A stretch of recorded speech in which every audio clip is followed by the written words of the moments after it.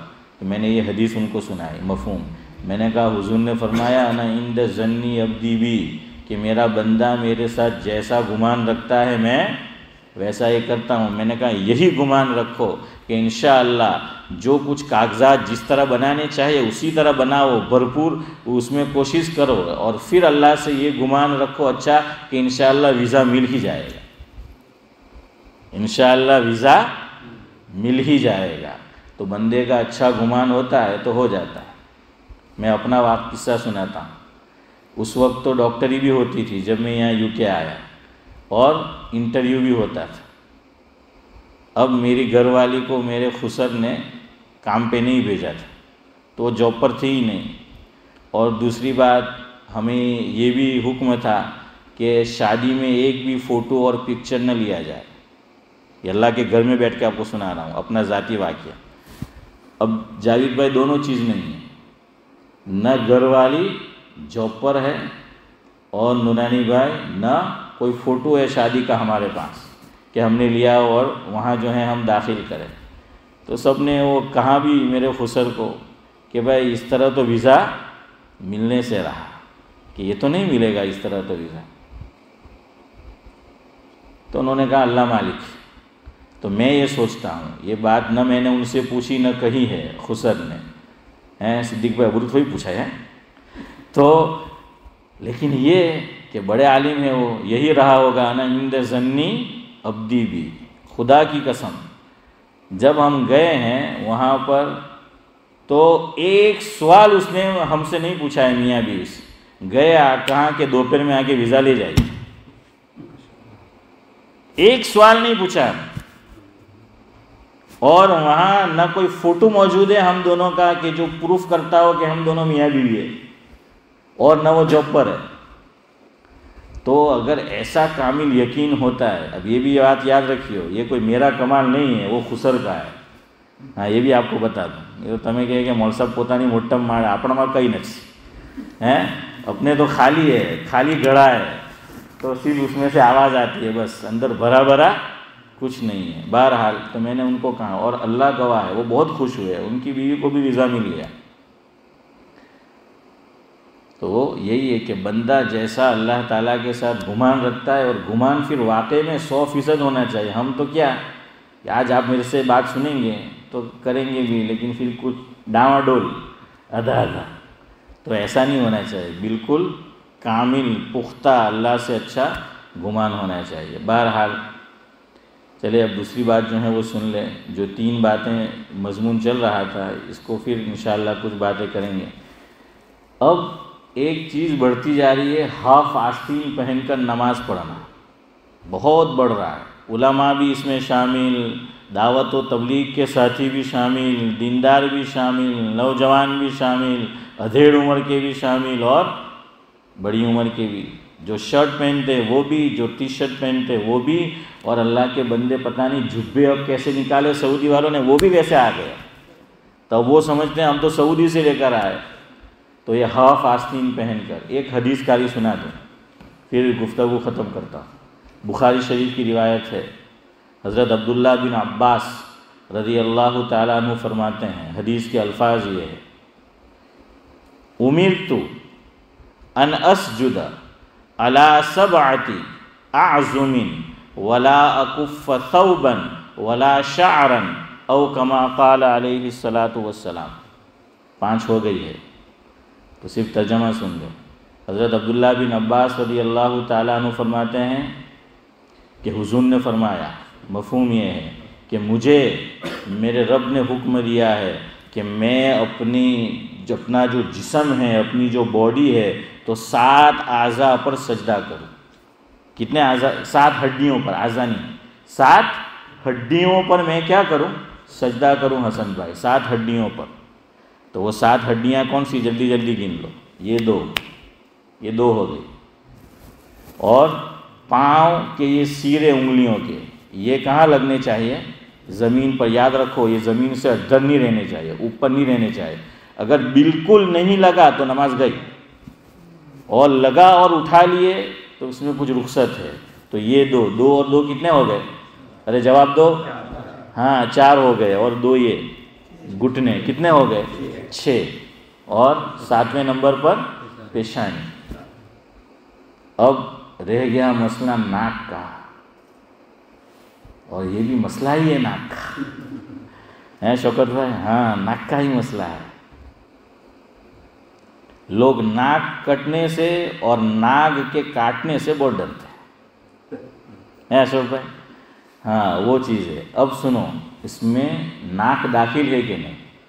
حضرت امام شافعی رحمۃ اللہ علیہ فرماتے ہیں کہ پیشانی میں ناک بھی داخل ہے. اگر کسی نے سجدے میں صرف پیشانی ٹچ کی، ناک کو ٹچ نہیں کیا، نماز نہیں ہوئی. اس لیے سجدے میں ناک کو بھی ٹچ کرنا ہے. حضرت امام ابو حنیفہ رحمۃ اللہ علیہ نے رخصت دے دی. ہمارے امام ٹھنڈے ہیں، اور آپ بھی ویسے ہی گرم ہیں. ہاں وہ بھی گرم، آپ بھی گرم، معاملہ ہے سرگرم. تو حضرت امام ابو حنیفہ فرماتے ہیں کہ ناک لگانا ہے، لیکن فرض نہیں، وہ واجب ہے. وہ کیا ہے؟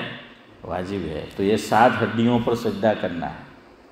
پھر آگے حضور نے فرمایا کہ 2 کام نماز میں نہ کرو، اپنے بال کو نہ سمیٹو اور اپنی آستین کو نہ سمیٹو. یہ بخاری کی روایت. فرمایا کہ اپنے آستین نہ سمیٹو اور اپنے بال نہ سمیٹو.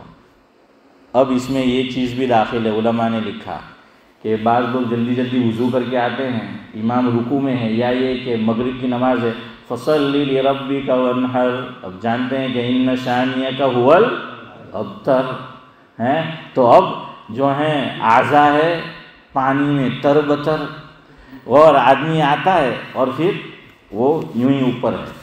یہ بھی اس میں داخل ہے. بعض لوگ اتارتے نہیں ہیں، اس کو اتارنا پڑے گا. اچھا بعض لوگوں نے شرٹ پہنا ہوتا ہے، اب جبے میں بھی ہے، بٹن ہوتا ہے یہاں، تو بٹن تو مار نہیں سکتے، اب نماز میں ہے. یا پھر یہ کہ ماننے جائے کہیں عمل کثیر نہ ہو جائے، تو علماء نے لکھا کہ کم از کم اس کو کیا کر دو؟ اتار دو، بٹن نہ مارو. تو حضور نے منع فرمایا ہے کہ آستین کو نماز میں سمیٹے. تو اس طرح بعض لوگ گرمی کی وجہ سے بھی یوں کرتے ہیں، گرمی ہو رہی ہے آستین کو سمیٹے، مکروہ ہے. یہ بخاری کی روایت ہے، حضور نے منع فرمایا. تو لمبی آستین ہے اس کو نہیں کر سکتے. آپ دیکھو میں بہت سے لوگوں کو دیکھتا ہوں کہ وہ آستین کو یوں اوپر چڑھائے ہوئے ہوتے ہیں، کم از کم وہ 2 اوپر. ارے نماز میں عاجزی، اللہ سے جھگڑنا ہے، یہ نشانی کس کی ہے؟ ہاں یہاں تو عاجزی کا مقام ہے، تو یہ تو ویسے بھی درست نہیں ہے اس طرح. تو اس لیے اتارو. فتاوی رحیمیہ میں مفتی عبدالرحیم صاحب لاجپوری رحمۃ اللہ علیہ نے لکھا ہے، مفہوم یہ ہے کہ اگر ایسی صورت پیش آ جائے، دیکھیں آپ نماز تو پڑھنے والے ہوں گے نا یہیں پہ، تو اب ختم ہی کر دو، ہے نا، بتا ہی دوں بات آپ کو، گھر تو کوئی جانے سے رہا. تو فرمایا کہ اگر جلدی جلدی نماز میں وہ شریک ہو گیا اور آستین اس کی چڑھی ہوئی ہے، فرمایا کہ ہر الگ الگ رکن میں تھوڑی تھوڑی اتارتا رہا. مثال کے طور پر رکوع میں ہے، تھوڑی سی اتاری، پورے ایک ساتھ نہ کرے کہ عمل کثیر کا شبہ ہو، تھوڑی سی اتار دی. ہاں اگر ایسا ہے کپڑا کہ تھوڑی اتار دی پوری اتر گئی، نور علی نور. ورنہ رکوع میں تھوڑا، کھڑا ہوا سمیع اللہ لمن حمدہ ربنا لک الحمد، تو اس میں تھوڑی اتاری. سجدے میں گیا تھوڑی اتاری. دیکھیے اس کی اجازت دی. حالانکہ نماز میں کپڑوں سے کھیلنا، بالوں سے کھیلنا، بدن سے کھیلنا اس کی اجازت نہیں ہے، لیکن پھر بھی یہاں اجازت دی. کیوں؟ حضور کا ارشاد ہے کہ آستین کیا کر لو؟ نیچے جو ہے وہ اتار لو. تو آستین بڑی ہو نہیں چڑھا سکتے، تو جس کی آستین ہی نہ ہو، آستین جو ہے وہ ہاف ہو، اس لیے بھائی ہاف آستین یہ فیشن ہو گئی ہے، اس لیے لوگ جو ہیں وہ پہنتے رہتے ہیں۔ نماز مکروہ ہوتی ہے، نماز ایسی پڑھو کہ جس میں بظاہر ہم جان بوجھ کے کوئی ایسا عمل نہ کرے کہ جو مکروہ ہو، سمجھ آیا کہ نہیں؟ ہاں کبھی باہر گئے ہوئے ہیں، آئے ہیں اور ایسا لباس پہنا ہے الگ بات ہے، ورنہ یہ مجھے تعجب جبے والوں پر ہوتا ہے کہ جبہ پہنا ہے، صالحین کا لباس اور ہاف آستین ہے۔ تو جب بڑی آستین ہے پوری، اس کو سمیٹنا نہیں ہے تو ہاف آستین سمجھ گئے نا، تو یہ جو ہے وہ مکروہ ہے۔ اللہ تعالیٰ مجھے بھی جو ہے وہ عمل کی توفیق دے اور آپ سبھی حضرات کو بھی جو ہے وہ توفیق دے۔ اب اتنی بات آپ سے کہہ دوں کہ کسی کو دیکھو اور یہ میری بات کہو جو حضور کی بات ہے تو بھائی اچھے انداز سے کہیو، اب یہ بھی ایک مسئلہ ہے نا، ورنہ لڑیو جھگڑیو مت اور اس کو کچھ الگ نظر سے مت دیکھیے۔